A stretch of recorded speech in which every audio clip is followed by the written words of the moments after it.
In this video, we're going to be discussing Rabbi Shimon Bar Yochai, who is one of the great Tanoim, one of the great sages of the Mishnah, and of course, famous for having been one of the author of the Zohar, which we'll discuss shortly.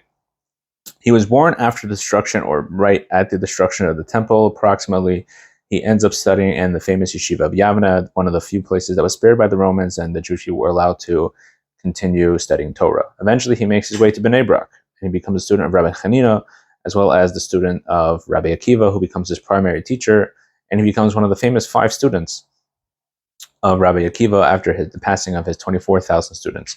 And these 5 students become the transmitters of the oral Torah, to the point where Rabbi Shimon is mentioned, not even Rabbi Shimon Bar Yochai, but just Rabbi Shimon. And he also, for example, in the Sifri, which is also part of the oral Torah, a Mishnah or a saying without any author is attributed to him. He becomes like we said, a great Talmudist, and dedicated to his teacher Rabbi Akiva, who is Rabbi Akiva is also a great Kabbalist in his own right. Perhaps we'll discuss another time. So Rabbi Shimon, he becomes famous. One of the famous things that happens to him is he participates in a conversation. One rabbi said that praises the Romans. Another rabbi is silent. Rabbi Shimon, he decides to let it out on the Romans. And he says, all the good things that you're describing about the Romans, that they build bridges and roads and bathhouses, they only do for themselves, they do for taxation, for their own benefit, and they're not really good people. Eventually, Rabbi Shimon ben Geram he transmits this conversation to the Romans, and the rabbi who was silent is sentenced to exile, and Rabbi Shimon is sentenced to death. He hides in the base medrash first in the study hall. Eventually, that doesn't work, and he has to flee. He flees to a cave, and he lives there for 12 years in this cave. And what happens is that they didn't even have, they wanted to preserve their clothing for prayer, so they would study by digging themselves into sand and basically using the sand as prayer, and really ends up being a very harmful to them. Later, Rabbi Pinchas ben Yair, which I believe was Rabbi Shimon's father-in-law, he comments when seeing him after all these years, he comments that Rabbi Shimon is, weeping at seeing Rabbi Shimon's body after, we'll see in a second, 13 years of living in the sand. And Rabbi Shimon says, don't worry, my skin may be all messed up and cuts and bruises, but my Torah knowledge has gained tremendously. At any rate, eventually him and his son, Rabbi Elazar, who escaped with him, eventually they're told to leave the cave by Elijah the prophet, where they survived in this cave on only water and carob tree, which again was miraculous. He eventually, they leave the cave and they see people, doing regular work, agricultural work. They see them plowing and reaping. And they say, what's going to be with the Torah if people are busy doing all these things? And they became so spiritual that wherever they looked, people would just turn into flames, burst out into flames. So God says to them, well, you came to destroy my world, go back to the cave. They go for another year, and they come out again. This time, when they come out of the cave, by divine providence, they see a man running with 2 myrtle branches. And he said, what are you doing? He says, I'm bringing these myrtle branches for honor the Shabbos, and one of them is to remember the Shabbos, one is to guard for Shabbos, and they become appeased, and they end up acclimating back into society, where Rabbi Shimon immediately goes on to helping the Jewish community with different things, including finding pure and making a field that had become known as impure for the dead people that were buried there. He helps them miraculously find where those people are buried, allowing Kohanim, the priests, to get through. And essentially, this was kind of him now using his Torah knowledge for the community. He was no longer the spiritual, just a totally spiritual. In fact, he becomes he becomes so involved in the world that he's the one who says, better to throw yourself in a fiery furnace than to embarrass somebody. So we see that he did not stay in this total spiritual state, but became a very conscious person about people's matters. He also becomes a great miracle worker, and he performs miracles with people, healing the sick, and he says a Dvar Torah. He says a Torah. He expounds on a verse in the Torah, and rain comes. So he's a very spiritual, important spiritual leader. And the sages later said that a rainbow was never seen in his lifetime, because a rainbow is to remind us of the that the fact that God wants to destroy the world, and he is not, because of the covenant he made with Noah. But in the times of Rabbi Shimon, this was not necessary, because the world was guarded in the merit of Rabbi Shimon, and there was no need for reminding us about the covenant that God had made with Noah.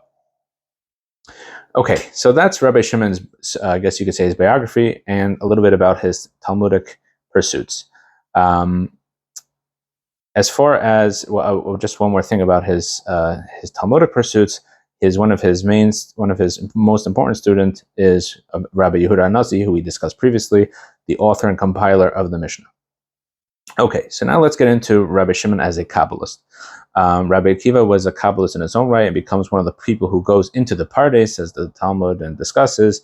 We'll talk about when we talk about Rabbi Akiva, God willing. But Rabbi Shimon becomes known as the author of the Zohar. So before we get into that, let's discuss what is Kabbalah. Kabbalah is the study of Jewish mysticism, specifically how God created the world. What letters did he use? What energies did he put in? What is our mitzvahs? How do they interact with that, with the creation of the world? Essentially, it's the study of creation, the study of God and godliness specifically, and how godliness affects the world, and therefore, for example, when it comes to practical Kabbalah, which is using Kabbalah not only in a meditative form or in a theoretical form, understanding these things, when people try to basically, if you know the codes of how God, so to speak, of how God created the world, then you can mess with that, and you can use it to actually affect change, where you could create a golem, which is a humanoid, or you could create animals. There's a discussion in the Talmud about people who created animals using Kabbalah. So again, because you understand how the world works, how God created the world, you could use those same letters and words and mystical ideas to do the same thing. That is essentially what the study of Kabbalah is, but it's also the study of understanding God and understanding the inner workings of the Torah. So when the Torah is telling us something, what is the spiritual meaning of that? How does this mitzvah accomplish that thing? What is the spiritual meaning and mystical, deeper meaning of that? That is what the on one foot, as they say, what is the study of Kabbalah? The Zohar becomes one of the most important books of Kabbalah, not because it was the first one. The Sefer Yetzirah is attributed to, even going back to Avram Avinu, Abraham, compiled by Rabbi Akiva. According to some understandings, Rabbi Nechonye ben Akana makes the Sefer HaBahir, who's the generation before Rabbi Shimon. However, the Zohar becomes the most authoritative book on Kabbalah because it is comprehensive, and all the Kabbalists kind of use it as this is the work of Kabbalah. And it really discusses many, many things, and becomes like the source. So what is the Zohar? The Zohar is a compilation of many different rabbis discussing Kabbalistic ideas, and the rabbis of Rabbi Shimon's era and later eras. And it seems that the Zohar, which we'll talk about the authenticity of the Zohar in 1 second, but the Zohar was written in stages, by different generations, and even within Rabbi Shimon's lifetime. Rabbi Shimon himself clearly tells his students to transcribe some of his writings and his teachings. So obviously the Zohar was not written by one person over one generation, but it was written over a period of time. Now, the Zohar is like all parts of the oral Torah, which was originally oral, and eventually it was written down, as we'll get to in 1 second. How the Zohar came to be, there's 2 stories in the Zohar called the Idra Rabbah and the Idra Zuta.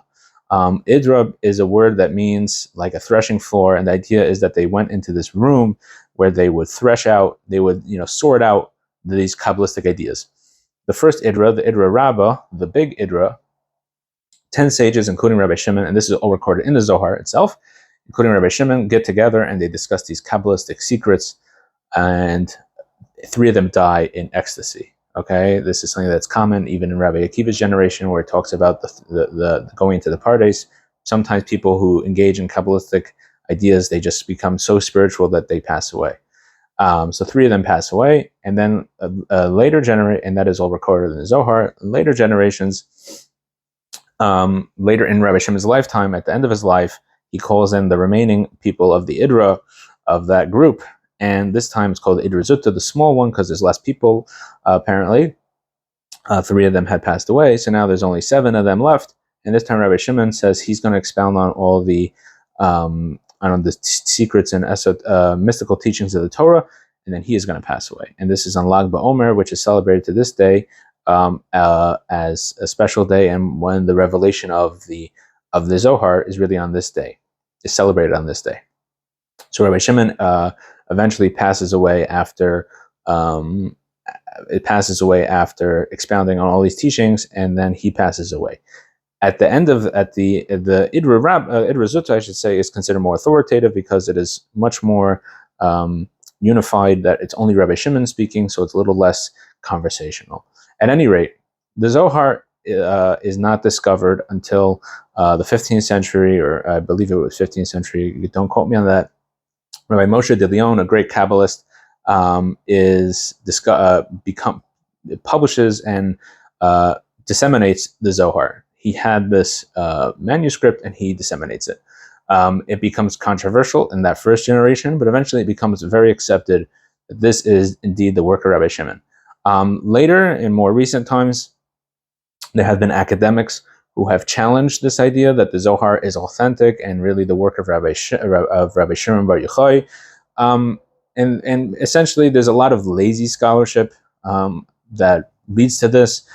If the challenges that are made against the Zohar, many of them are made as far as the literary work, it doesn't linguistically, it doesn't work. Some of the geography doesn't work, but these are very easily debunked. The academics who make these challenges clearly did not do their research, or were not familiar with these topics. It is very clear that the Zohar very well is authored by Rabbi Shimon Bar Yochai. Many of those original academics who clearly had an agenda and really wanted to twist everything to make sure that people would not view the Zohar as authoritative, they have been pretty much put aside for now, even by later academics. As far as the Jewish perspective, and all the Jewish Kabbalists who actually study Kabbalah and study these works have viewed the Zohar clearly as authoritative, and the work of Rabbi Shimon Bar Yochai, though, as we said, written in stages. There have been copyist mistakes. It had been not published just because the Zohar and the mystical teachings it was taught that it should not be taught in public, and they should not be disseminated widely until a person is worthy of that, which changed in later generations, as we shall see as we get into the series. So therefore, yes, there are copyist mistakes. There are letters that are wrong. There are words that are a little bit confusing. But overall, it is very clearly, if you study the Zohar, it is very clearly could only be the work of Rabbi Shimon Bar Yochai, or of a great Tana, and as the Zohar identifies, the main author of Rabbi Shimon. Some academics want to challenge that and say that the Zohar was written by Moses de Leon, Rabbi Moshe de Leon. It's very hard to say that. First of all, he would have to be one of the greatest forgers ever. It is not his style of writing, because we have extant writings from him. It's not his style at all. It's also the Kabbalah of the Zohar sometimes contradicts his own Kabbalah. So if he wanted to make a document that would, bolster his own reputation, why would he put in things that did not agree with his own understanding of Kabbalah? So clearly, it's a little bit of a stretch to say that. And again, as we said, the Kabbalists who actually studied Kabbalah for the past hundreds and hundreds of years have all agreed that the Zohar is authoritative.